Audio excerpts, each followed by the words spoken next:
Hey, Yotsubagon! Seperti biasa, bagaimana kabar kalian untuk minggu ini? Semoga semuanya baik-baik saja ya.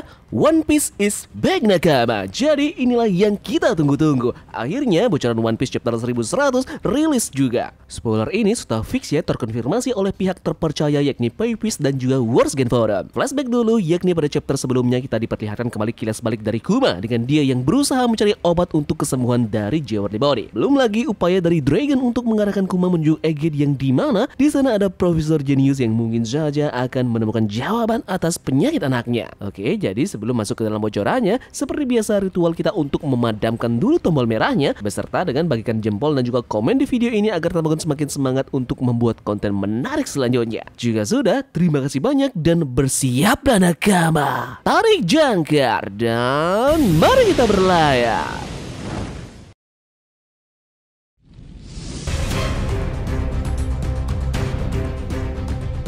One Piece chapter 1100 kita kali ini pemberian judulnya akan terkait dengan surat yang diberikan oleh Kuma ke Bonnie untuk rasa terima kasihnya. Chapter 1100 dimulai dengan Saturnus yang memaksa Kuma menjadi panglima perang dan cyborg yang tidak berakal dengan ancaman jika tidak setuju dengan hal tersebut maka anaknya akan ditangkap. Kuma mematuhi tetapi negosiasi terhadap keselamatan dari Bonnie pun tetap berjalan. Nah, operasi untuk keduanya membutuhkan waktu dan dilakukan di Egid di bawah pengawasan Kizaru. Setelah operasi selesai, Bonnie pun kembali ke Sorbet dan Kuma menjadi seorang Shichibukai. Kita mendapatkan reaksi dari panglima perang Shichibukai yang lama yang bereaksi atas Kuma. Kemudian di akhir chapter, Kuma mengirimkan surat kepada Bonnie di mana dia berterima kasih. Nah, inilah yang akan menjadi judul pada chapter 1100 nanti. Kemudian penutup di panel terakhir, Kuma tiba di desa Fushia, kampung halaman Luffy.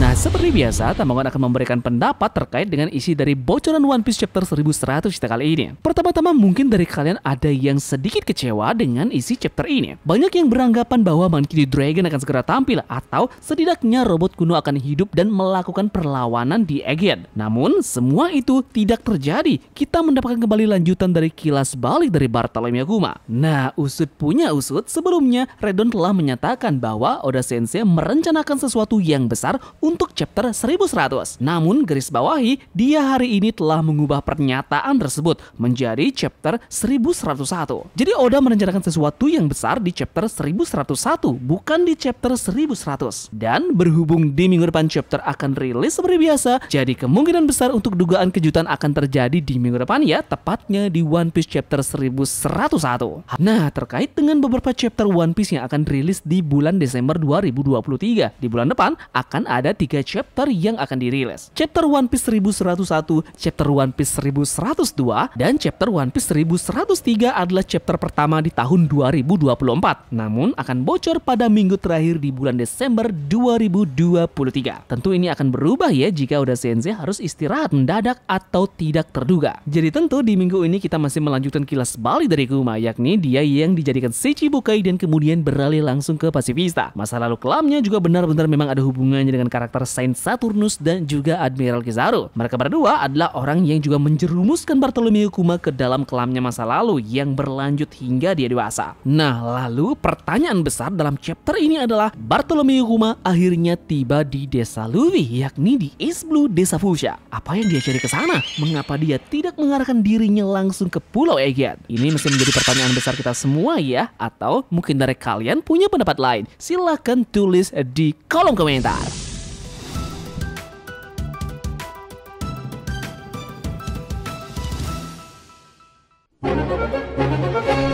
Seperti biasa, jika kita membahas tentang spoiler terbaru One Piece, kali ini Tambangon juga sudah siapkan beberapa informasi unik dan juga menarik terkait berita One Piece yang sudah beredar seminggu belakangan ini. Selanjutnya ada berita tentang hari Thanksgiving. Nah, hari tersebut tepat ada parade yang bertemakan One Piece. Deretan parade tersebut memperlihatkan adanya balon raksasa Luffy yang berukuran cukup besar dalam iring-iringannya. Terpantau raksasa Luffy mampu melanjutkan parade meskipun pinggiran topi jeraminya mengempis setelah tertusuk pohon di dekatnya. Sayang sekali ya, ikon dari parade ini agak sedikit terganggu dengan kempesnya topi jerami di bagian pinggirnya.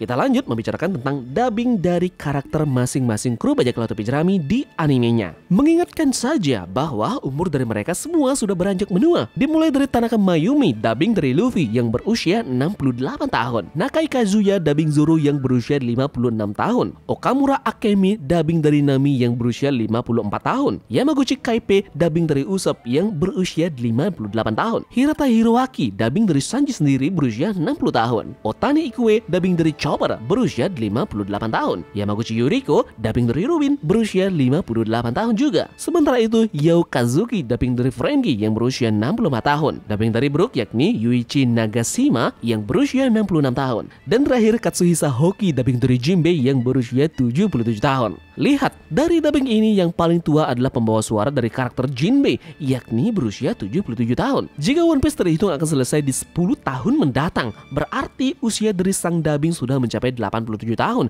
Diikuti dengan dubbing yang paling muda dari mereka semua adalah dubbing Nami yang 10 tahun lagi akan berusia 64 tahun. Dan sang mangaka sendiri, Eiichiro Oda sendiri 10 tahun lagi akan berusia 58 tahun. Doakan saja ya mereka semua agar sehat walafiat. Semoga semua dilancarkan dan kita akan melihat jelas Luffy yang menggapai impiannya menjadi Raja Bajak Laut. Kabar terbaru muncul pada saat mangaka dari Hunter x Hunter yakni Yoshihiro Togashi membuat berita yang cukup menghebohkan di minggu ini. Dalam sebuah pengumuman yang mengejutkan dan menyentuh hati para penggemarnya, pencipta dari manga Hunter x Hunter ini telah mengungkapkan detail dari tentang penutupan cerita manganya. Togashi saat ini mengalami sakit di bagian pinggang yang membuatnya kesakitan bahkan sulit untuk duduk. Menyadari bahwa masalah kesehatannya tidak akan bisa diprediksi, Togashi lalu membuat sebuah pengumuman yang berisi tentang ending dari Hunter x Hunter yang saat ini ceritanya memang masih menggantung. Ternyata Togashi telah mempersiapkan 3 skenario berbeda untuk mengakhiri kisah dari Gon dan kawan-kawannya. Nah, tentu saja Oda Sensei sepertinya juga akan memikirkan hal yang serupa dan mudah-mudahan saja sang mangaka sudah sedemikian rupa untuk mempersiapkan ending dari cerita One Piece yang saat ini masih dalam final saga. Masih belum ada yang tahu persis bagaimana ending dari One Piece. Tebakan dari beberapa penggemar terutama pembocor yang banyak sekali bertebaran untuk memperkirakan akhir cerita One Piece pun masih belum terkonfirmasi kebenarannya dan hanya sebatas teori. Jadi, bagaimana prediksi kalian mengenai berapa lama lagi One Piece akan berjalan? Apa akan sampai pada 10 tahun ke depan lagi? Jadi mungkin ini saja bocoran spoiler singkat yang kita dapatkan di pagi ini. Di beberapa jam ke depan tentu kita akan mendapatkan tambahan spoiler lagi yang lebih detail dan tentunya lebih akurat. Jadi pastikan kalian bunyikan lonceng notifikasinya ya. Terima kasih dari kalian yang sudah mau ikut berlayar bersama-sama Tamagon hari ini. Mohon maaf jika ada analisa yang kurang maupun kata-kata yang tidak berkenan. Sampai jumpa di review chapter 1100 nanti. Sekian dari Tamagon dan turunkan jangkar. Mari kita berlabuh.